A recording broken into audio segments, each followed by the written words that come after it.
Most of my childhood was spent in the same 20 square miles of forest, somewhere in the Appalachian wilderness. I lived there with my mom in this cabin she claims to have built with her own two hands. I believed her for a while, though now I'm fairly certain she just found an abandoned cabin and fixed it up as best she could. It was so cold in the winter, and the small fires we managed to produce in the fireplace did little to warm the area. Most winter nights were spent with us cuddled under the same blanket. During the summers, the cabin was so humid that you could see the wood sweating. Often, we'd opt for sleeping outside on summer nights, despite the clouds of mosquitoes that the makeshift netting my mom made from old fabric did little to quell. The multitude of bug bites was preferable to waking up dehydrated from sweat, though. Our days back then were mostly spent with my mom hunting for small animals to cook and eat, while I gathered firewood and picked berries.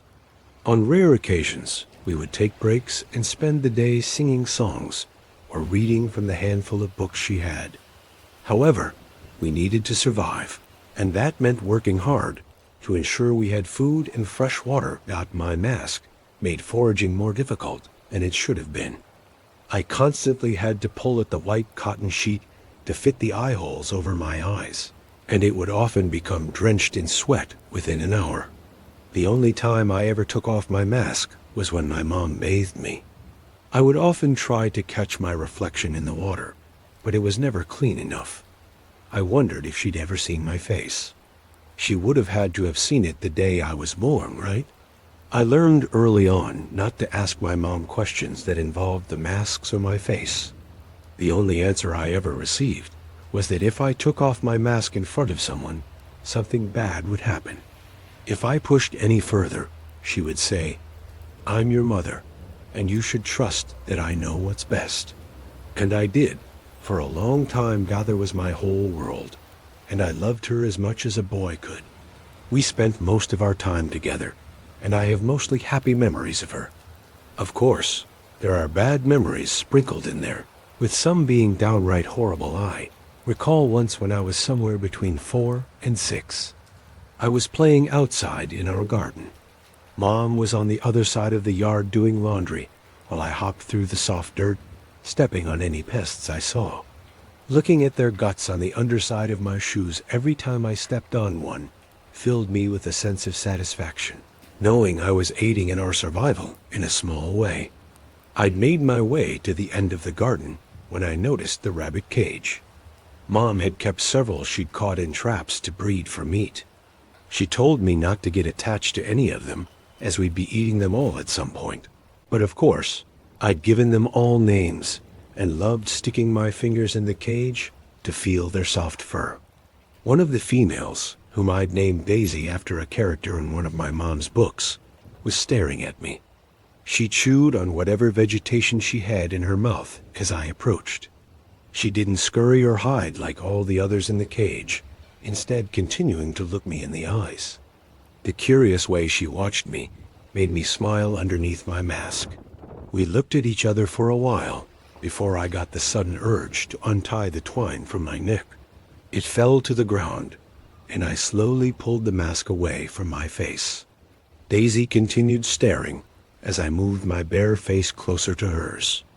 A warmth fell over me as she stared. The feeling of having someone, even a small-minded creature like a rabbit, see my real face was almost euphoric. The rabbit didn't cower, as I thought it might upon seeing my face. The way my mom pushed to keep my face hidden made me think there was something horrible about it. But if there was, Daisy didn't care.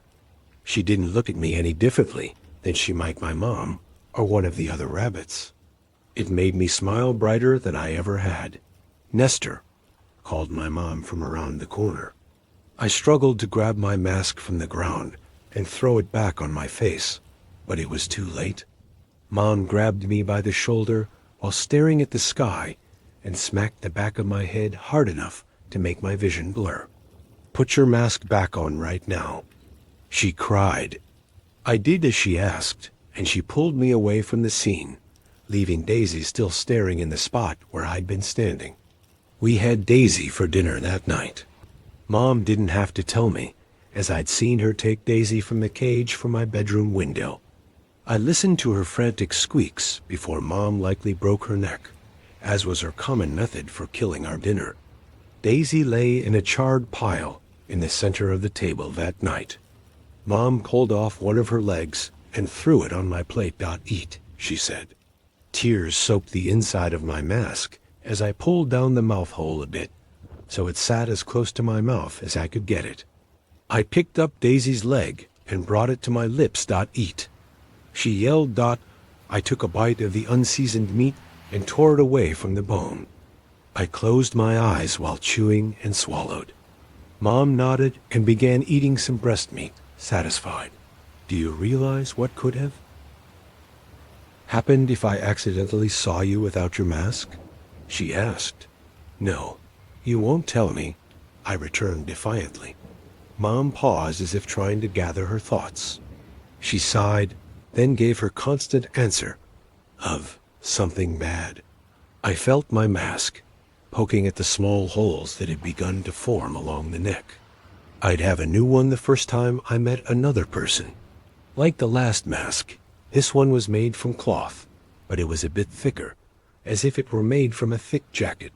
Despite this, it breathed better, making the summer trips collecting berries a bit more bearable. I was 8 or 9 years old during one of these trips, and several yards from us, I spotted a bush covered in red berries. We avoided the green berries, and most of what we ate was dark purple and bitter. However, the red ones had a sweet, tangy flavor that I still crave sometimes. I rushed over to them, carrying my basket in tow. I hadn't gotten used to my long legs and arms from my growth spurt earlier that year, so I awkwardly flopped around before reaching the bush. As I approached, it moved a little, like something was inside. I moved closer, assuming it was a squirrel or some other small critter I could easily fight off. A mop of blonde hair poked out from the side of the bush. I rounded it to see the back of a kid. They turned as soon as I approached, and I was met with a blue-eyed, skinny blonde girl. She was around my age. Her hair fell past her shoulders, and it was full of leaves. The dirt stains on her clothes and scratches across her bare legs told me she's been in the woods for a while. Hi, the girl said with a bright smile. I backed away a bit. "Why are you wearing a mask? Are you a superhero?" she asked with a mocking laugh. "Superhero?" I asked. Yeah, she returned before reaching into her back pocket and pulling out a rolled comic book. She handed it to me, and I saw Spider-Man written on the front. It was the first time I'd ever seen anyone else in a mask, though his was a lot cooler than mine. "You should wear one like him instead," the girl said. The sound of leaves crunching sounded behind me, and I saw my mom approach with her bow and arrow. Her eyes widened when she noticed the girl. "Hello," the girl said. I watched my mom's hands shake as she held the bow and arrow tightly against her side. Another sound came from behind the girl, and Mom quickly lifted the weapon. It was a man with a large brown beard. He spotted my mom instantly and threw his hands up in submission, while slowly moving in front of the girl. "Who are you?"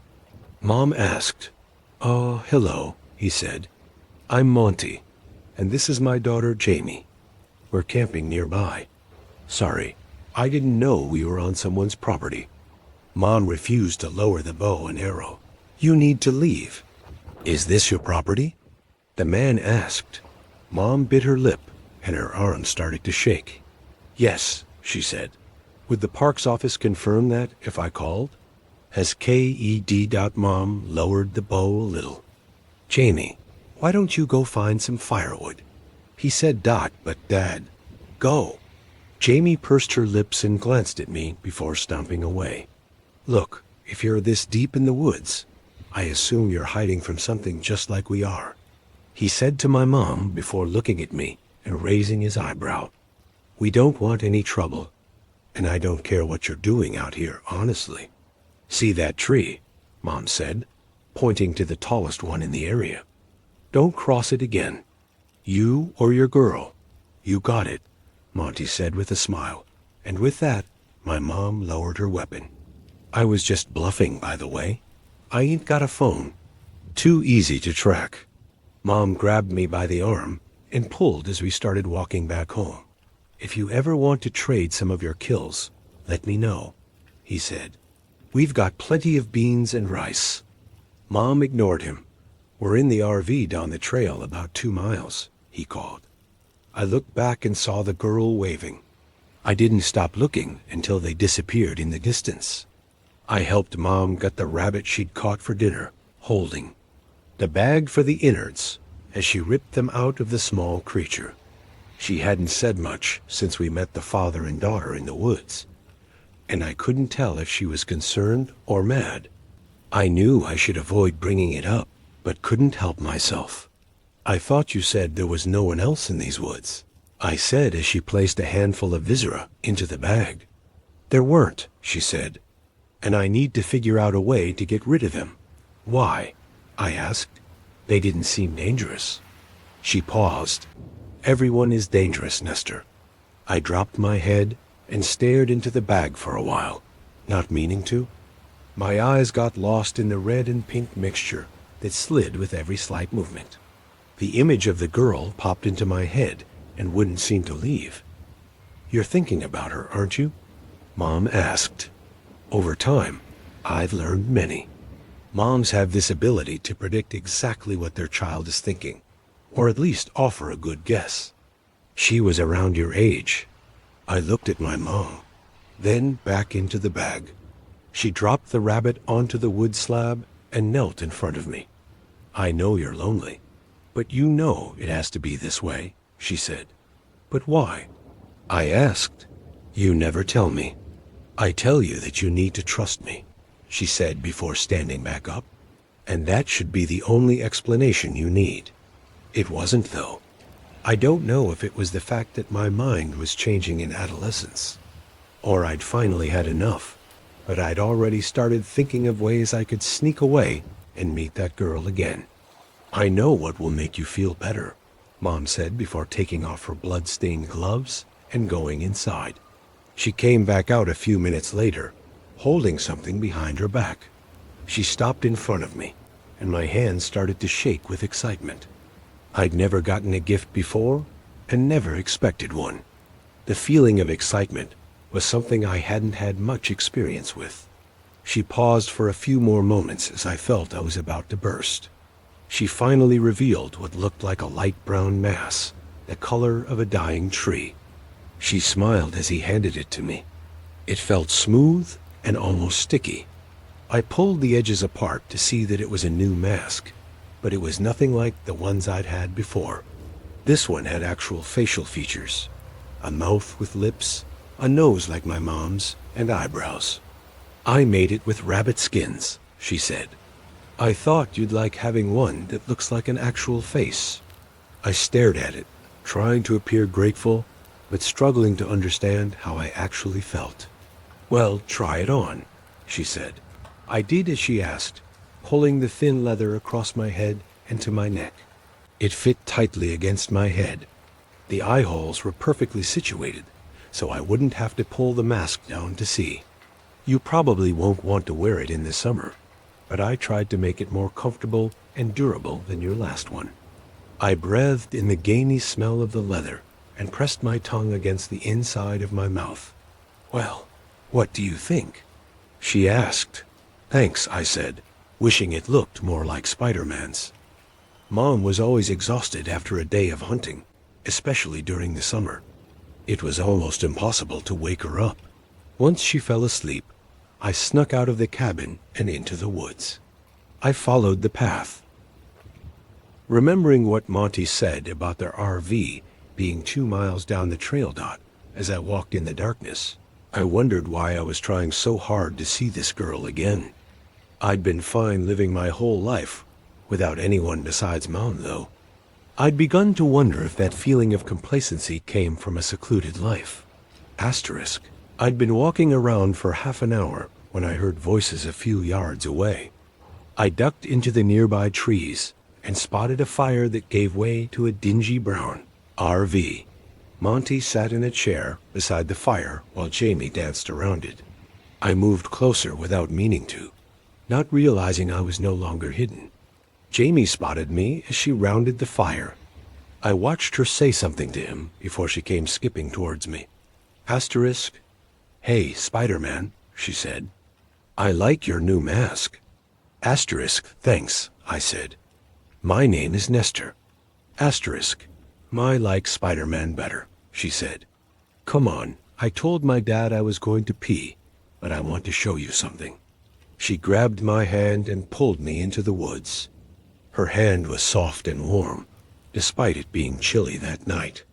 I still remember that. The temperature of her hand left an impression on mine that seemed to remain for years.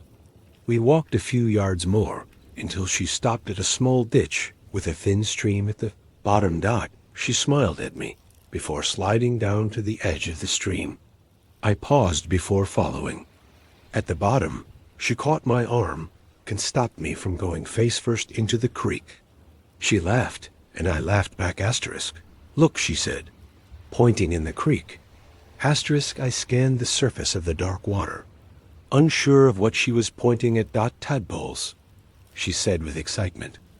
Asterisk, I looked again, and in the moon's reflection, I saw tiny black dots swimming near the edge of the creek. Asterisk, "They'll grow legs soon," she said. "That's what I learned in school." "Do you go to school?" I shook my head. Asterisk, "Yeah, I'm not right now, but my dad said I can go back soon when we leave the woods." Asterisk, despite not knowing her well, the thought of her leaving made my chest hurt. "Jamie," cried Monty from somewhere in the woods.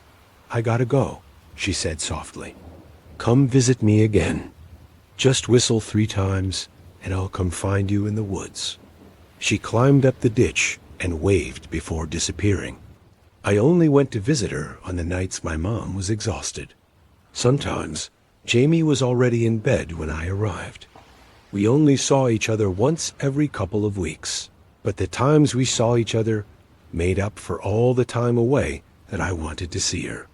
Seeing her was like seeing sunshine after weeks of rain. On these late-night meetings, Jamie told me all about her life out of the woods. The friends she had back in her hometown, the restaurants she missed, the afternoons she spent at their local library reading whichever book had the coolest cover. Asterisk, "Have you ever read The Boxcar Children?" she asked me one night. I shook my head. My mom had a small collection of books, and most were too long for me to be interested in. The only 3 I had read from her collection were one about local wildlife and an old cookbook with faded letters. "Whenever I leave, you can visit me, and I'll let you borrow it," she said while hitting tall blades of grass with a stick. "I have the whole collection. Oh, and we can go to the movies. I love going to the movies. I used to go all the time with my mom and dad before they broke up." "Broke up?" I asked. Asterisk, "Yeah, it's like when adults decide they don't like each other anymore, so they stop living together." Asterisk, she knew so much more than me about movies, books, the world, everything. Asterisk, "You've really lived out here your whole life, Spider-Man?" she asked. "Yeah, I think so," I said. Asterisk, "That's cool. You're like this guy in this movie I like called Tarzan, except you weren't raised by gorillas, right?" She laughed. We found a clearing and sat in the cool grass. Fireflies flew around the tall grass like embers. Asterisk, we looked at each other, and she smiled, and I smiled back. She picked at the grass to her side, randomly glancing at me. "Why do you wear a mask?" she asked, not looking up at me. I knew it would come up eventually, though I liked how long she'd gone before asking. "My mom says something bad will happen," I said, wondering if I should have come up with a cooler reason. She picked at the grass for a few more seconds before standing up and dusting her hands. "Asterisk, works for me," she said before offering her hand to help me up. And as we stood in the moonlight, I knew there was no way my face was nearly as nice as hers. Asterisk, We'd met each other every few weeks for around a year, without either of us getting caught. Though, I got the feeling her dad wouldn't care as much as my mom would. One night when I came back, my mom was waiting in the yard, staring into the woods. She spotted me, and her eyes grew wide with anger. Asterisk, where the hell were you? She cried, moving towards me like an angry bull. She grabbed me by the shoulders and tried to look in my eyes, but I refused to meet them. Asterisk, just out for a walk, I said. You were meeting that girl, weren't you? She asked. You know we can't trust them. I pulled away from my mom, and she stepped back, surprised. What's wrong with you? She asked. Asterisk, she's my friend, I said. My only friend. Asterisk, I thought I was your friend, she returned, her voice dropping. I paused. Friends don't keep secrets from each other. You don't tell me anything. Asterisk mom looked at the ground. I could see the thoughts racing through her head. She was considering something. Why do we have to stay here? I asked. Why can't I have friends? Why can't I go to school? Asterisk, why do I have to wear a mask? Asterisk mom bit her lip, and her eyes met mine. They were red and ready to break with tears. I waited for an answer, hoping she'd finally decided to share something with me. She gripped her fists, then released them. She sighed and started back to the cabin, leaving me where I was standing. Keep playing with her if you want, she said. Just keep your mask on. Another year or so passed. I was still frustrated with my mom for not sharing more information with me. But I was happy. I didn't have to sneak out to meet Jamie. We even started meeting in the daylight, making it much easier to explore the woods together. I showed her all the things I'd learned over the years about how to identify poisonous plants, how to find your way home if you got lost, and how to track animals. Wow, you know a lot about the woods. She said, why didn't you ever tell me? I shrugged.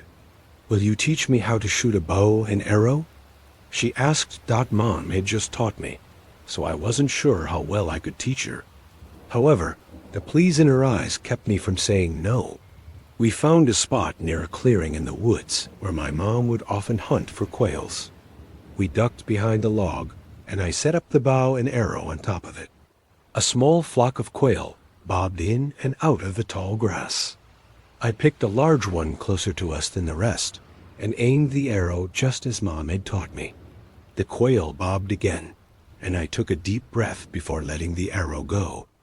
The flock flew into the air, leaving the arrow on the ground, pointed towards the sky.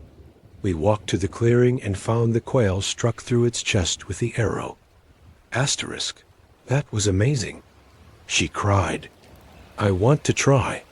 Asterisk, it was the first animal I'd ever killed on my own, and I loved that Jamie was here to see it.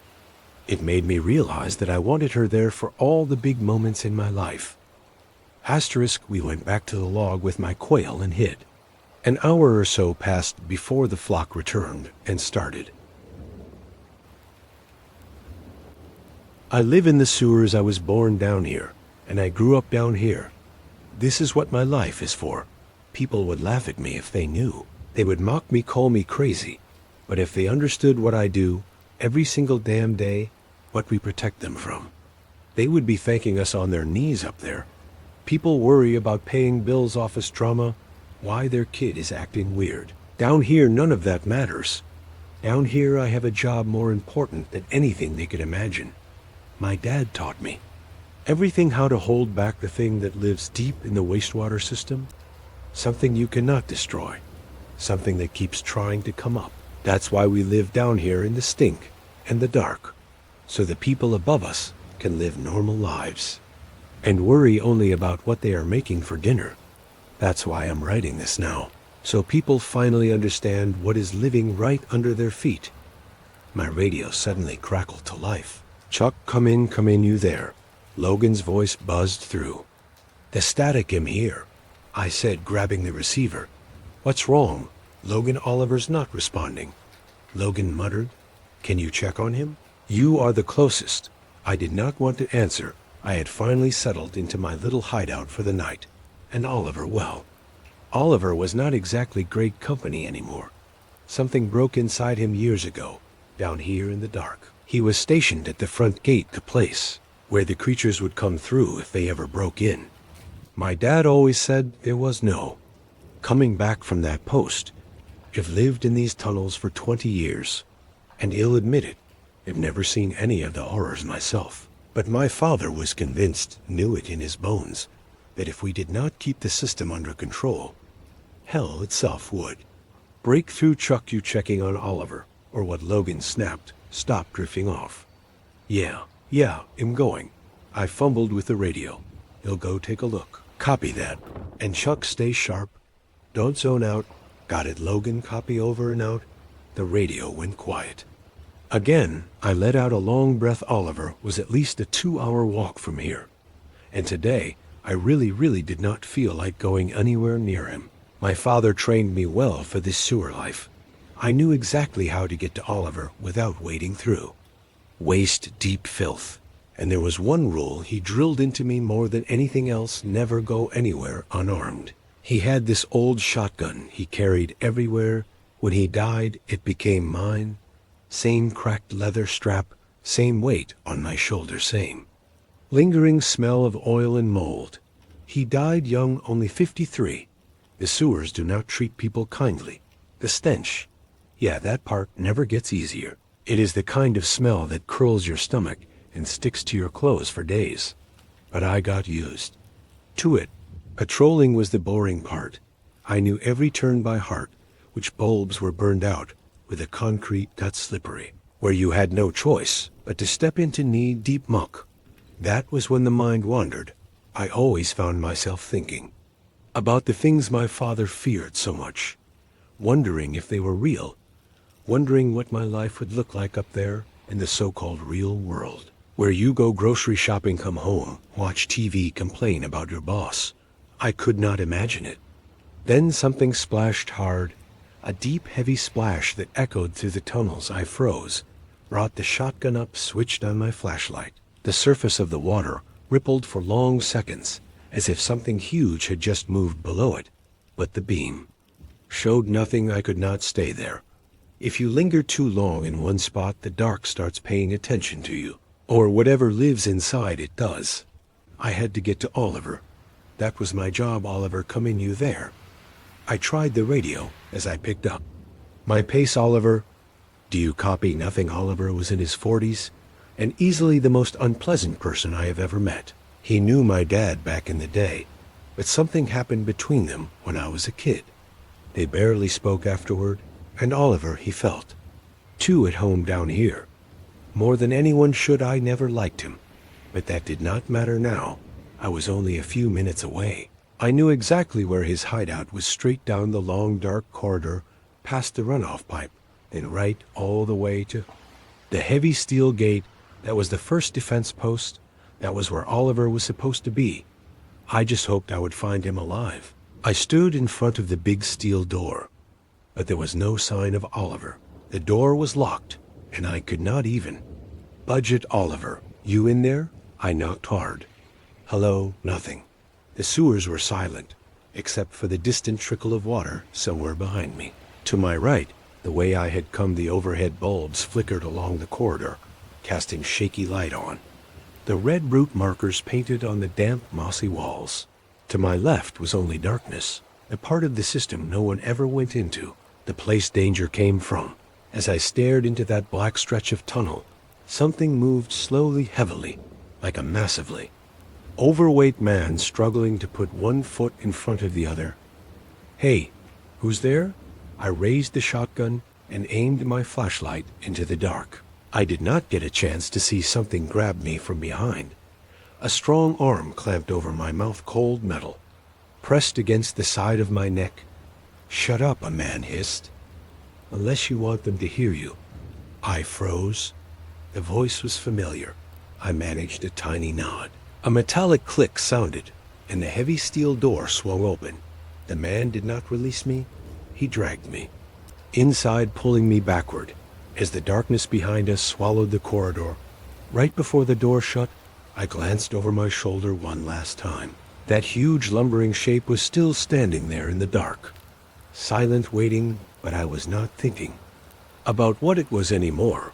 I was finally starting to understand why everyone hated Oliver so damn much. Oliver's bunker was like stepping into another world.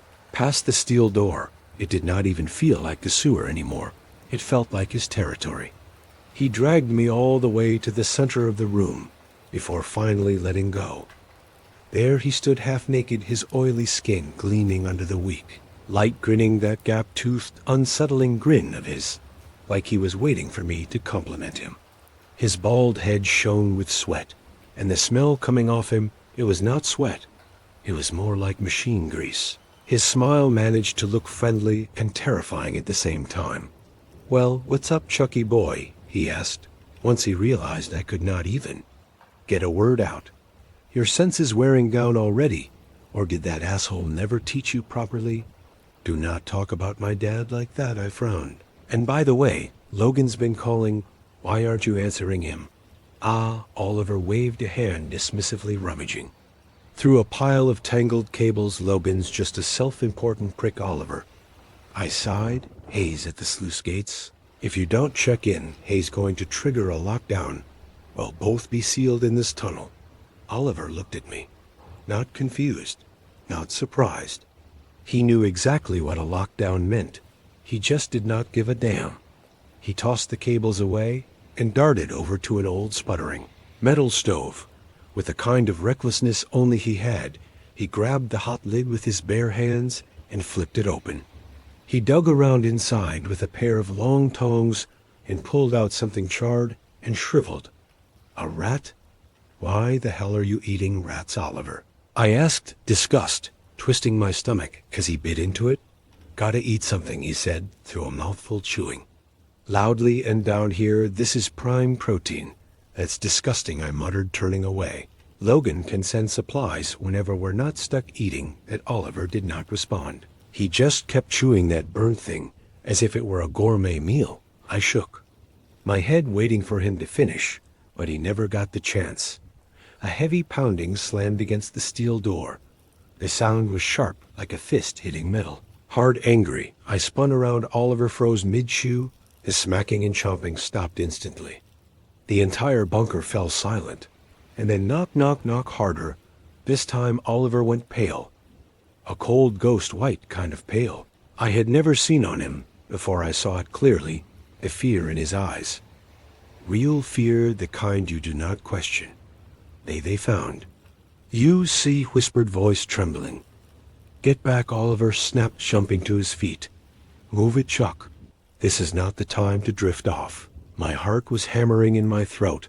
I shot up, gripping the shotgun tight, staring at the steel door as it shook harder and harder. "Go," Oliver barked, yanking me backward. "Run." "Okay." I did not think. I just turned and sprinted down the rear corridor.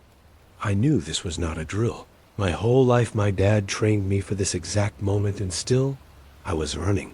Then I heard it, Oliver's footsteps behind me, followed by his shout, "Run, move, Eve." I bolted through the damp tunnel, pipes rattling along the walls, light flickering overhead. A half-lit storage room flashed by, and then bam! I slammed into another heavy steel door, almost knocking myself flat. Oliver was a few yards behind me, his headlamp wobbling wildly as he ran. "Oliver, how the hell does this open?" I yelled, yanking at the handle. It did not budge. "Move, kid," he shouted, shoving me aside. He started pounding on a tiny switch next to the frame, slapping it over and over, like he was trying to wake up a stubborn doorbell. The door did not even twitch. He kept hitting it, glancing back every other second. I finally turned two shotgun tight against my shoulder. Down the corridor between the pipes, something was coming toward. U.S. tall, lanky human shape, sort of water poured off of it. Its skin glistened like wet clay, and long strands of dark green muck hung off its arms and shoulders like lake weed. My heartbeat stuttered. "Come on, Oliver," roared its opening. "Move the door." Groaned, clicked, then slowly, painfully started to open. Oliver squeezed through and thrust his arm out toward me. I did not hesitate for even a second. I grabbed his hand, and he yanked me inside with all his strength. On your feet, move, line up, all of you. A voice I did not recognize barked the orders at us the moment we stumbled inside. By the time I registered what was happening, we were standing in a massive, dried-out water reservoir. The concrete beneath my boots was cold and slick with moisture. Oliver jumped up immediately and rushed toward one of the men already talking fast. There were at least 20 guys in the chamber, all of them built like tanks, scarred, filthy, hardened by years down here, wearing torn gear, carrying rifles, pipes, makeshift flamethrowers. They looked like me, just tougher, more experienced, more broken in. I never imagined there were still this many of us guarding the sewers.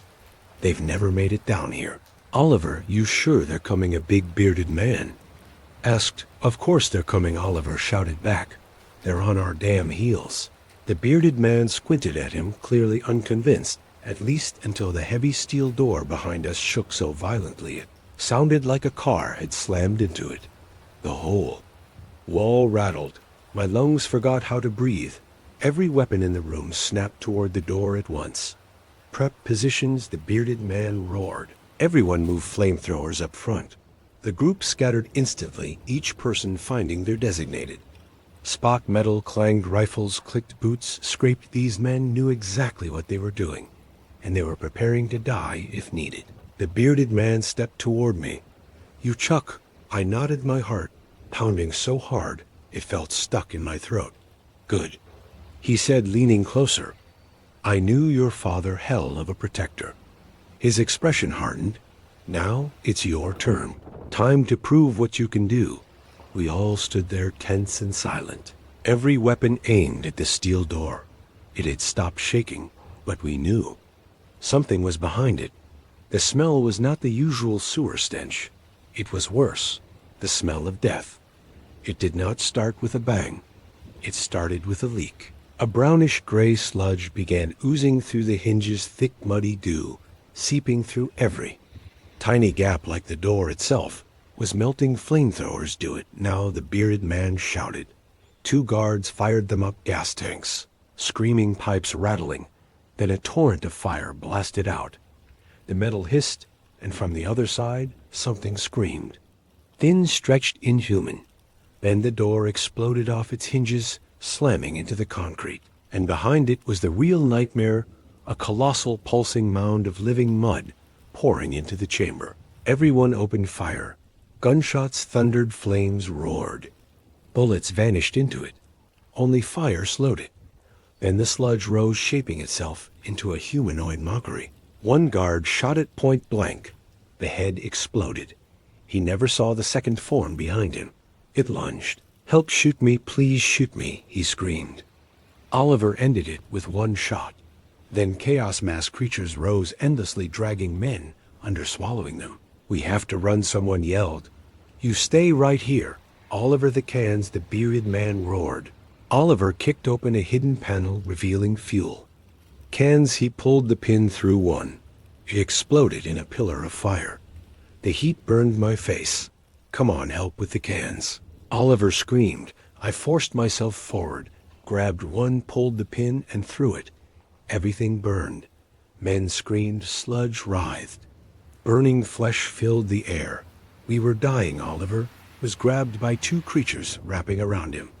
Get out, kid, he roared, pushing me back. Then he dragged himself to the last cans. I knew what he would do. Fall back, everyone out, the bearded man shouted. We ran, barely 7 of us left. Then the explosion shook the tunnel, fire, roaring, dust raining. Oliver stayed behind. Maybe he stopped them. I sat on cold concrete, wastewater trickling beneath my boots. You all right, Chuck? Yeah, I think so. Rest, he said. You earned it.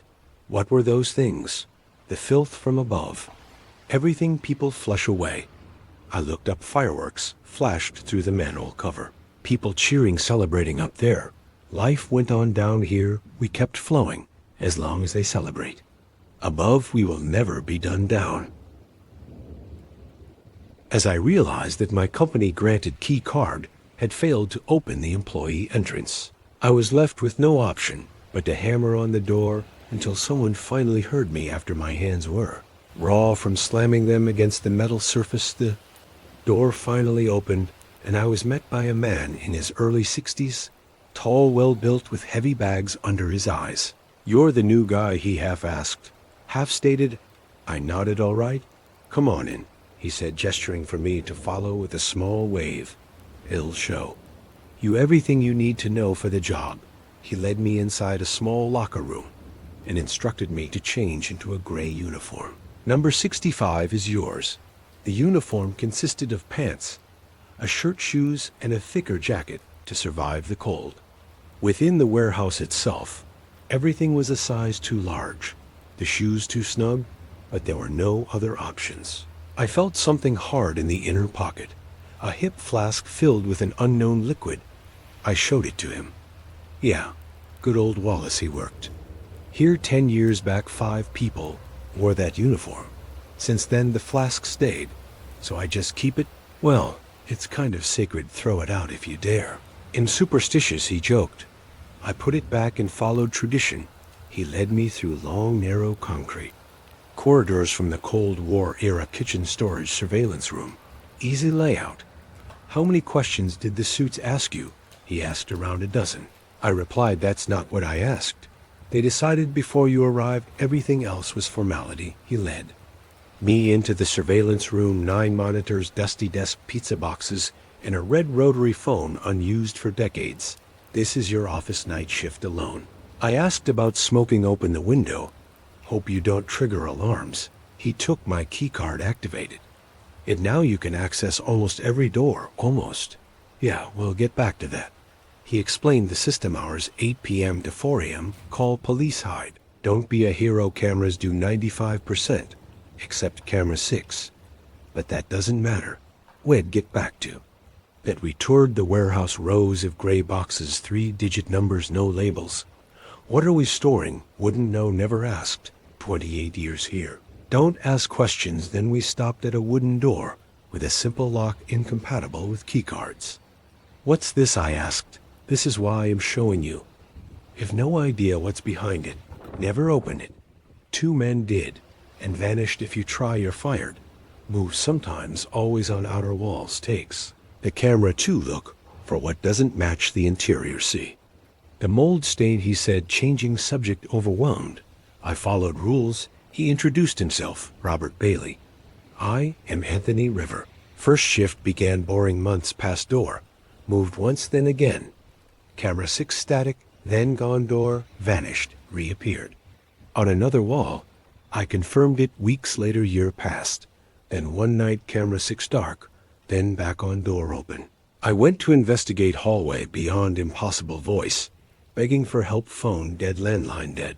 I chose to help. Entered hallway. Pressure. Heat. Door closed. Maze endless. Followed. Voice found human. Fused to wall. Skin stretched alive. Voice repeated my words. Maze collapsed. Ram deeper. Found flesh. Mass memory of mankind. Floor swallowed me. Flask. Alcohol. Lighter. Fire. Screams. Exit. Ran. Collapsed. Smoke. Robert pulled me out. Woke in warehouse. Sirens. Door gone. Burned. Fired. Later. Robert gone. Waiting for call. Still waiting. Years passed after that night, but the warehouse never really left me. I would wake up smelling smoke and mold, hearing the echo of my own voice begging for help, even though I lived alone far from that place. I kept my phone close, always expecting it to ring, expecting Robert's voice to tell me to come back, that it was not over, that it never is. I tried other job: security, retail, night shifts, anything to avoid silence. But silence was where it always found me. Every empty room, every long corridor, every locked door felt wrong, like it could slide somewhere else when I was not looking. Sometimes I would swear I saw gray concrete walls where there should have been drywall, or noticed a 3-digit number scratched into wood metal skin. I went back once. I should not have, but I did. The warehouse was gone, replaced by an empty lot. Weeds, broken asphalt, nothing else. But when I stepped closer, I felt the cold, the same unnatural cold from inside the walls, and I knew it was still there, just folded into something smaller, something waiting that night. I found the flask in my coat pocket, the same one I swore I had. Lost, it was empty now, burned black on one side. I dropped it, and it rolled, stopping upright by itself. I did not sleep after that. I still don't, because sometimes late at night, when everything is quiet, I hear a phone ringing, not my phone, but a heavier sound, older, echoing through walls that should not exist, and every time it rings, I know somewhere a door is opening, and someone new is being shown around, told the rules, told not to ask questions, told never to open it, and I know eventually they will, because I did, and because it wants to be seen, it wants to be entered, it wants to remember, and when it does, it will use their voice, like it used mine, and the maze will grow again. And I understand now that it never needed guards or cameras or rules. Those were just excuses, a way to feed it curiosity and fear. It survives on attention on the moment someone decides to step closer instead of walking away. I have tried to warn people, but words fall flat without proof, and proof only exists inside those walls that no longer exist. Some nights I feel pressure in my chest, like the corridors are rebuilding themselves inside me, shifting, stretching, making room, and I wonder if that night really ended, or if I have been walking its halls ever since, wearing a life that does not quite fit like that oversized uniform. The ringing comes more often now, closer, louder, sometimes right behind my eyes. I know one day I will answer it, not because I want to, but because doors always open eventually, and when they do, someone has to walk through, and this time I think it will be me again. Do you put stock in dreams? Do they truly mean something? Or are they just our minds, conjuring fragments from the scattered information that bombards us when we sleep? I never believed dreams meant anything more than my mind forging a story from the brief memories of the day and mixing in an innate emotion of fear, love, or comedy. I knew this was the rational answer, the less mystical one, but now I see they can mean something else entirely. When I got the diagnosis, I didn't know what to feel. One moment I was running, and the next I was gasping as my whole body went numb, like it was rebelling against me. The doctors called it dilated cardiomyopathy, a failure of the heart's major chamber. It's idiopathic and can happen to anyone, they said, with no rhyme or reason. I remember staring at them and wondering if that was supposed to make me feel better, as if randomness was a comfort. They told me I had maybe a few years if I was lucky, a few weeks if I wasn't. I kept nodding, pretending I understood, pretending I cared about their timelines and percentages. It all felt like bullshit anyway. Numbers meant nothing when you were the one they were being pinned to. I went home with documents full of instructions and warnings I barely read. All at once my body felt like a borrowed thing, fragile in a way I had never considered before. Every heartbeat felt too heavy, like it was struggling under the weight of its own responsibility. I found myself lying awake at night, listening to it, wondering which beat might be the last clean one before everything fell apart. When they placed me on the transplant list, that was the moment it became real. Not when the doctor said the word failure, but when they handed me a form that quietly admitted I could not be saved by anything other than someone else's heart. I tried to tell myself that being on the list meant I had a chance, but the truth settled in quickly. A list is just a waiting room for the dying. It wasn't long after that, somewhere between resignation and panic, that I ended up having one of those slow existential conversations with my friend. Rachel, her twin sister Beck, chimed in over speakerphone, the two of them volleying concern the way only siblings can. Were the ones who nudged me toward alternatives, anything that didn't involve sitting still and waiting to die. In that numbed state of acceptance or defiance, I threw myself into searching for alternatives. I scrolled past the usual mystical heal, all remedies and bizarre esoteric rituals, even a few articles, rambling about cellular memory and how a donor's traits could somehow cling to their organs. I didn't believe any of it, of course. I was just desperate enough to read it. That was when I stumbled on a private startup surgical company that specialized in transplants. It felt impossible that such a highly niche practice existed within traveling distance of my home. The reviews claimed almost perfect satisfaction with waiting times, measured in weeks, and rejection rates below 0.1. They boasted top surgeons and outcomes that seemed almost unrealistic. The more I looked, the more I caught myself lingering on the smallest spark of hope, even if it was fleeting. I compared their weight, times against mine. I compared their cost against my life. It did not take long before the numbers began to weigh in their favor. 12 hours of driving, another 3 hours of waiting, and I finally met the clinic's doctors to discuss how this would all work. A spark of anxiety hit me as I stepped into the doctor's office. The pleasantries were brief, and the doctor went straight into it. Mr. Thomas Sallow, age 28, blood type AB positive, dilated cardiomyopathy, left ventricular ejection fraction at 20%, NYHA class 3, life expectancy optimistically 2 years, no medical insurance. He put the papers down and steepled his fingers. You are a very typical case, but we will ensure you will get what you need efficiently and safely. I swallowed hard, my mouth dry. And what are the next steps? He gave a small nod. We perform a full pre-transplant evaluation. Blood panels, imaging, psychosocial screening, infectious disease checks. We need to know you are stable enough for surgery, and that post-operatively you can adhere to treatment. Once complete, a suitable organ can be matched within 2 weeks. Our success rates are excellent. Post-op survival is above 99%. My eyes widened at that. I almost asked how many patients, but stopped myself. How is it so high while being so fast? I asked. Instead, we've optimized every stage. From evaluation to surgery, there is no delay. Our protocols are designed to minimize waiting time without compromising quality. We work with the right team who get what we need. That is how we maintain high success, despite the speed. I hesitated. And the cost. As you have no insurance, we do offer arrangements, of course. We have simple payment plans that can fit into anyone's budget, especially in cases like yours. This is a premium service, you must understand. As you've heard, you would not be waiting months or years for a false promise. I tried to digest it, the figures, the timelines, the detached calm with which he described my own failing heart. Somehow hearing him speak, knowing someone could fix this, I felt hope. And the procedure itself, I asked. Standard transplant surgery, he said, as if discussing an everyday office visit. We remove what is failing, we replace it with what is functional. Routine monitoring and standard recovery follows. Nothing to worry about. You will be in good hands. We service dozens like you every month. I nodded again, my pulse uneven, my chest tight.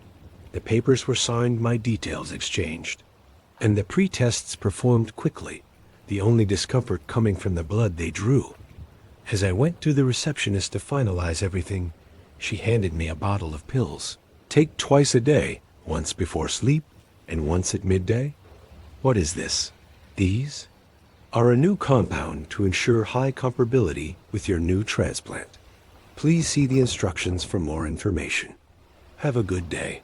I left the office with the paperwork in hand, the instructions tucked under my arm, and the strange sense that I had just stepped across the threshold into something I could not yet name. But the hope began to burn bright, and for the first time in weeks, I let myself believe I might survive. That night I dreamt of pain. A heartbeat woke me. My pulse thrashed in my head, forcing consciousness into me, like someone dragging me upward by the skull. Faintness mixed with a rising primal fear kept me aware that something was very wrong.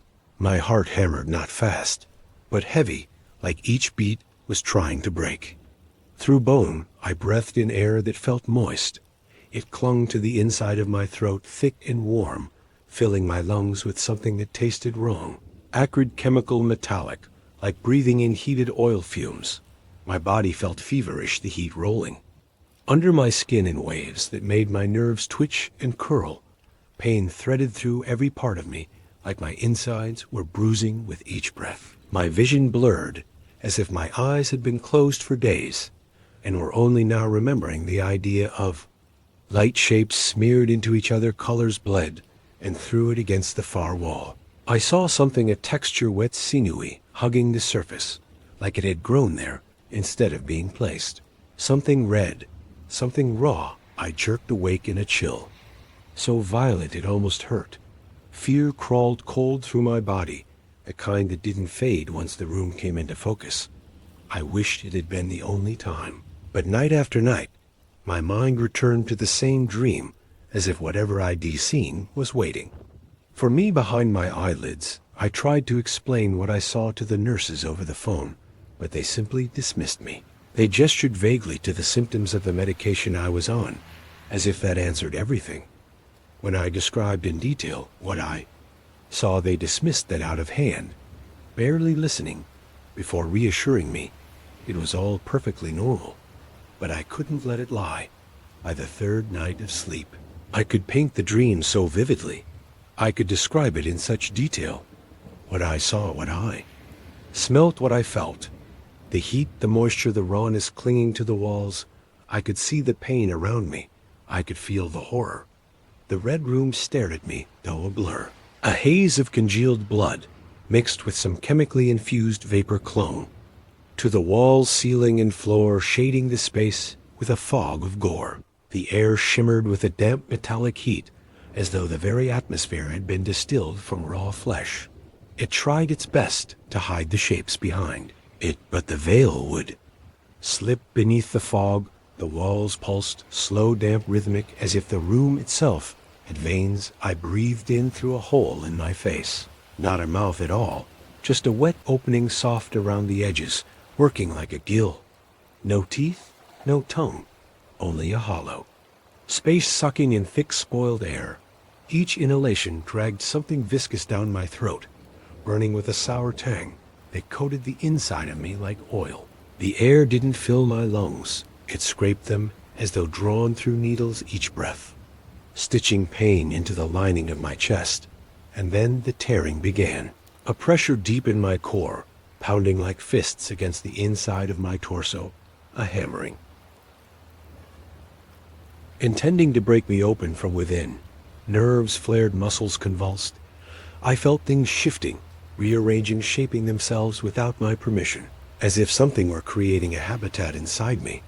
If I could have gagged or coughed, I would have. If I could have screamed, I might never have stopped, but I simply could not.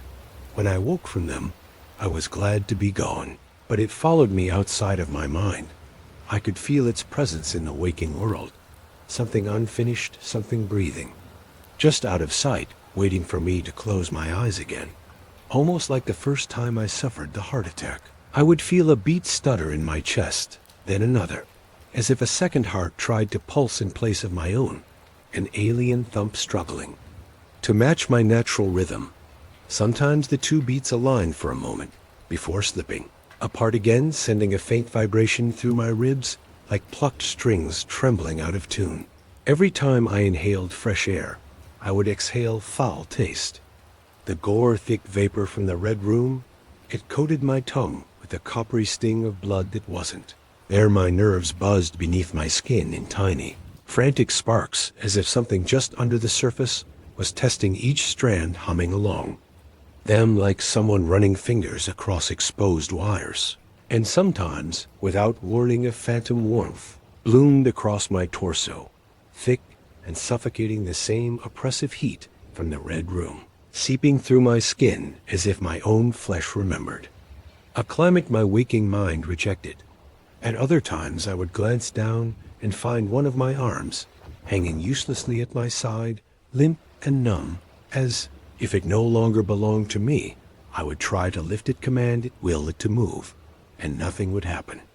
A dead weight of it would send a cold spike of fear through me, a split-second conviction that the limb wasn't absent because it failed to obey, but because on some level it simply wasn't there.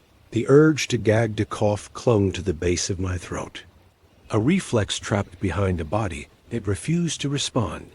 My lungs would hitch, hesitate, and drag in air with a strange uneven pull, leaving a prickling after burn that lingered. These moments would strike suddenly, or creep over me in slow waves settling into my muscles nestling behind my ribs.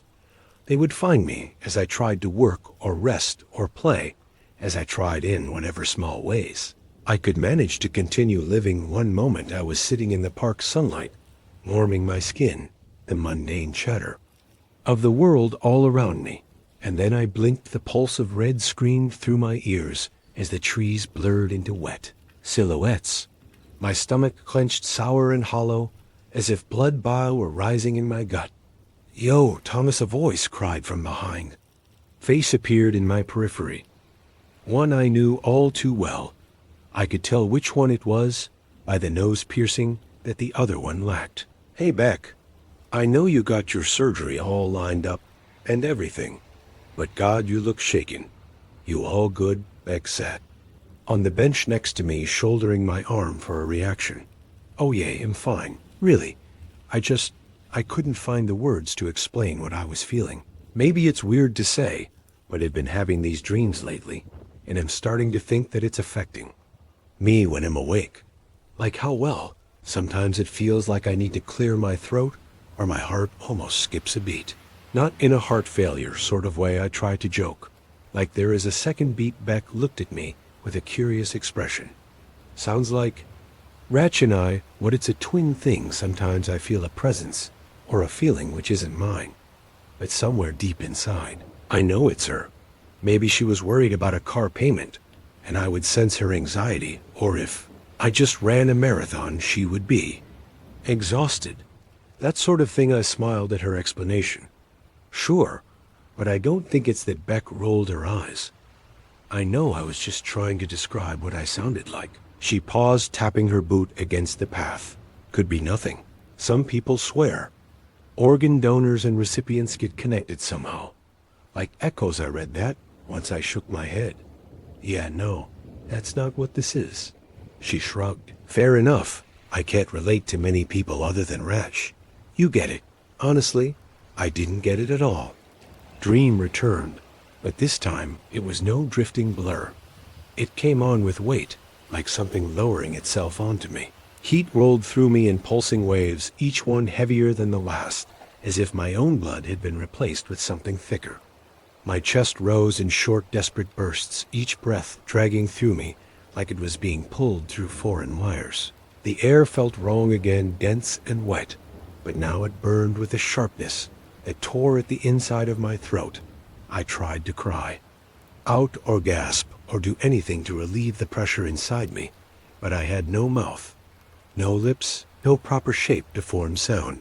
Only the instinct, the frantic animal certainty that something inside me needed to scream, the groan that leaked from the hole in my face sent tremors of fear cascading through the room.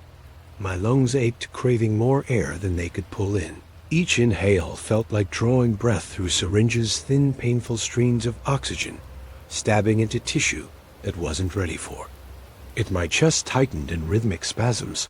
I felt the urge to cough, but my body couldn't. There was no mechanism for it, no release. In the dream, it always started with the pain of existence, and then my vision would slowly build to reveal the red rune. But this time, it didn't drift into focus.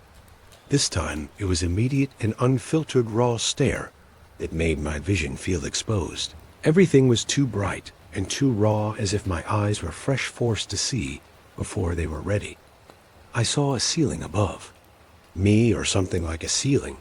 It rippled faintly, as if it were breathing, as if the structure itself inhaled with me inside it. I tried to look away, but my head refused to move. It felt like trying to drag a bruised muscle, a muscle detached from the bone. Limp and useless shapes swam at the edges of my vision. The walls were close, hugging inward with a strange pulsing warmth. Their color shifted, subtly beating in time with something I felt more than heard. A deep, wet throb vibrated through me. My heart responded in kind. Pain bloomed through my body, suddenly a hot starburst ache that flared from places I couldn't name. It felt like something beneath me was growing, stretching, pulling itself into shape. Each shift pressed into me, forcing me into a form I didn't recognize. With powerful strain, I managed to move my head limp as it was on its perch. Something tore inside me as I pulled a slow drag of tissue, stretching past its limit. Then came the sound sharp pops wet snaps the peel, of flesh separating from something it had fused to. When I finally tore free, my head sagged forward heavy and useless, dangling from strands that felt too thin to hold it. And I could finally see my body. There wasn't one. Instead, a garden of organs, sprawled across the ground in front of me, glistening under the red light.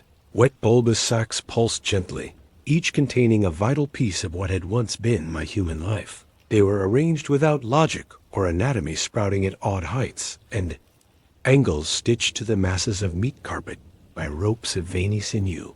Veins ran like climbing vines, looping and knotting, binding everything into a trembling mesh. A nervous system stretched out like a fisherman's net, every strand quivering with faint electrical life.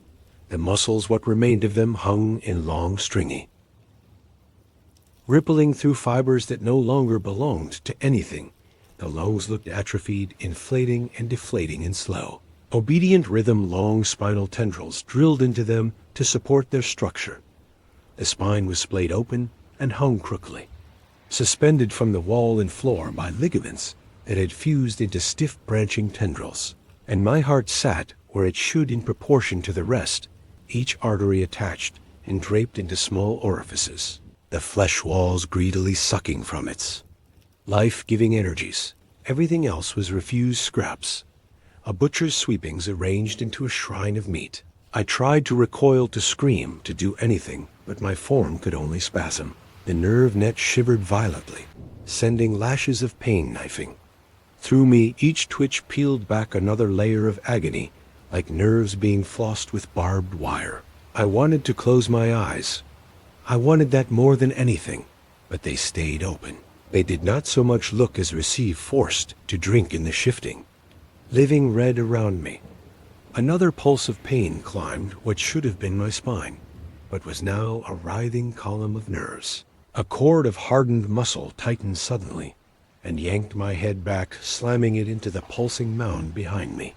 Something soft burst under the impact, warm fluid trickling down my neck as my head was shoved into its original place. My too sharp vision took it all in at once, like a television suddenly in widescreen. The once cavernous room now felt smaller, filled with the red mass cradling me with its disgusting essence. The final thought of that dream was simple and terrifying. Was the room getting smaller, or was I getting bigger? The dream ended the moment the pain peaked, a white-hot spear stabbing through my consciousness. I woke in my room, gasping, sweating, clawing at my own face, just to feel the relief of eyelids closing over my eyes. And I could still feel phantom heat lingering under my skin. I lay there for a long moment, chest heaving, the phantom heat crawling under my skin. Eventually, I forced myself to sit up. The room was quiet, normal, or as normal as my bedroom could feel after what I had just endured. I rubbed my face, trying to convince myself it had been just a dream. I did my best to focus on life for those weeks, but the feelings left me hollow. A fear, rational and patient, was waiting for me, always there when I slept. Soon a donor was found, and my surgery was scheduled. They were professional and prepped me quickly and efficiently. When I was on the table with the surgeons standing around me, all I could think of was that the red room was waiting. Once I went under, I would be there again, unable to scream, unable to move, witnessing the vile deconstruction of myself again. The doctor reassured me as they placed the mask over me, my heart beating at an irregular rhythm. Everything was going to be all right. It's been a month since my surgery, and I no longer think about the red room. I recovered flawlessly, barring the payments I now have to live with for probably the rest of my life. I am free to do what I want. I can breathe freely, now each inhale smooth and full, no longer stabbing like syringes through my lungs. I can blink without pain, the simple act of closing my eyes, a relief so intense, it feels almost ecstatic. My heart beats as it should, steady, strong, completely my own. These memories, even though they are mine, belong to a life that wasn't. Am glad I was able to escape that place. I'm glad I was the one to be here. I thank you for what you did. You saved me, and for that, I'm sorry, Thomas. The sound paralyzed me. I can't say for how long I lay in my bed. Well, frankly, I wasn't lying. I was stiff as a board. It wasn't long before the sweats came, and I was just staring at my ceiling. Believe me, the urge to flee was there, but it was overpowered. Not for seconds, but for long minutes. Too long enough for whatever was down there to enjoy a cup of tea before popping up for a quick meal. The creature was said to be no larger than a man, smaller even, and importantly dormant. The awakening was not to occur for centuries, when what was left of me was ravaged by maggots. But then there was the dreadful muffled sounds of tapping, rapping, ticking, the raspy, labored breathing, which escaped the basement as though there was no foundation of wood and concrete between us. The rebirthing had begun. A small voice of courage asserted itself, and I reclaimed control of my body. I went first to the rifle, recalling the tales of the beast's power.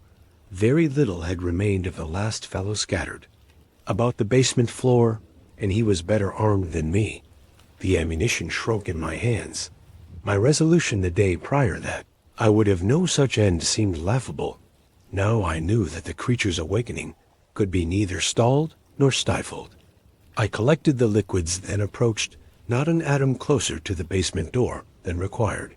The creature's dissonant, almost musical wheezing threatened to stopper my heart before its infamous stalagmite claws had the chance. I steadily poured out the contents of the first tankard, then the second, then the third.